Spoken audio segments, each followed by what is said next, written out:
One parliamentarian who wanted to say Jai Shri Ram and he was heckled. Another parliamentarian who said Jai Hindu Rashtra, and a third parliamentarian who has said Jai Philistine, and that's the person on your screen right now. What does Article 102 of the Indian Constitution say, ladies and gentlemen? And I quickly want your thoughts on whether or not you subscribe to this kind of a language being used. Article 102 of the Constitution, disqualification for membership. A person shall be disqualified for being chosen as or for being as a member of either House of Parliament. And D, Clause D, if he is not a citizen of India or has voluntarily acquired citizenship of a foreign state or is under any acknowledgement of allegiance or adherence to a foreign state. So in this case, does what Mr. Owaisi, what he has said on the floor of the House while swearing in, does this come under this? Is it extant to this? Is the question. Sanjay Jha, I know you have to leave, so quickly your thoughts and then I'll come to you, Dr. Ranganathan. Oh, Sanjay Jha is not there. Dr. Ranganathan.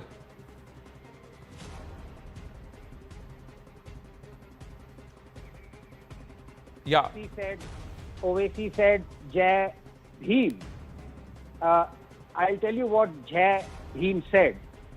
Jai Bhim said, and I quote, Islam is a close corporation, and the distinction that it makes between Muslims and non-Muslims is a very real, very positive, and a very alienating distinction. The Brotherhood of Islam is not the universal brotherhood of man. It is the brotherhood of Muslims for Muslims only.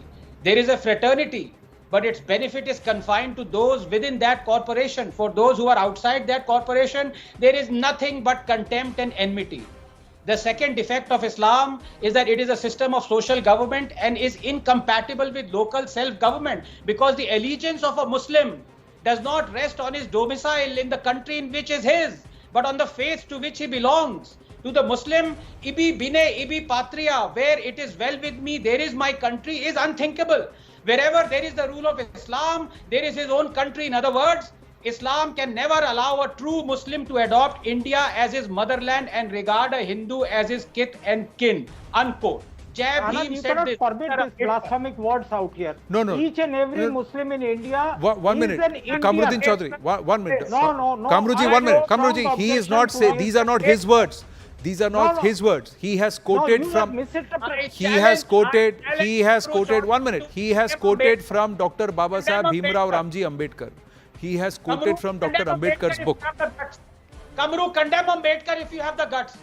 Don't slink away and hide behind a rock. Say Dr. Ambedkar was wrong with these words. Say it. Mr. You have the Anand, guts. No, you Mr. don't. Anand Because ji, you're a coward. Mr. Because you quote Ambedkar selectively. This is your problem. Because you quote Okay, now, okay, my question is, we have limited time. I just quickly want to ask you, we are digressing. Gentlemen, Kamru Chaudhary, do you agree with Mr. Owaisi's action? Do you believe what he's done is right? Final comments, sir, I have to move on. Yeah. Is that for me, sir? Yes, sir. Now, basically, there are two things. He has taken his oath by saying at the end of it, he said Jai Palestine. Whether it is correct or wrong, I am not here to educate. There are leaders of the house, the government is there, let them educate on Why this. are you being But evasive? I feel nothing wrong in it. You In don't the see sense, anything wrong. The reason being, the world is witnessing the largest genocide of innocent Palestinians in Palestine. Even greater than that. So we you saw will in use the World that, War you will II use and the temple Nazi of era. democracy, the seat of the Indian Because Constitution I stand to with make a Palestine. statement. Come what may, I stand with Palestine, No. and as a proud Indian and a proud Muslim, I say here in your show, I stand with Palestine. You can and will say do you so. stand with Palestine, Can sir. I But just when you make do a that, quick when you're point? taking oath as a parliamentarian, what does that subscribe to and what does that mean, sir? You can support any cause, any country, any matter. That's your personal choice. But when you do it as a parliamentarian standing inside the parliament, then does that not tantamount to disrespecting that temple of democracy itself is a question, sir? Because when I am inside a masjid or I'm inside a temple, I have to behave based on the decorum that allows me inside that area. So same way as a parliamentarian, there is a parliamentary decorum that you are supposed to follow, and that's under the guiding principles of the Constitution. Turin Sinha, quick word, then I'll move on, sir. Yes. Anand, sadly, Owaisi today has once again demonstrated his Razakar mindset. What is particularly worrisome is that logically, if you see, the word Jai Palestine was preceded by Jai Telangana.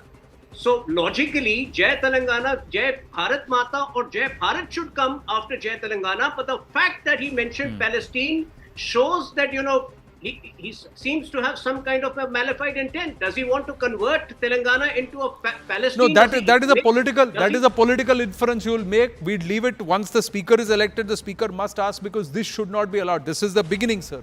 A lot of other things would be said and a lot of other things would be done. The conduct of a parliamentarian and someone as educated and illuminated as Mr. Owaisi himself. He's a barrister. He knows his constitution. He's a multiple-time MP. Should he or should he not do that? That's the big question. Thank you very much. Thank you very much to our guests here on the debate number 1. And thank you very much. We're going to quickly shift focus, ladies and gentlemen, go straight across to Ambassador Sanjay Kumar. He's with us, the Indian envoy to Canada. We've spoken with him in the past. Namaste, sir.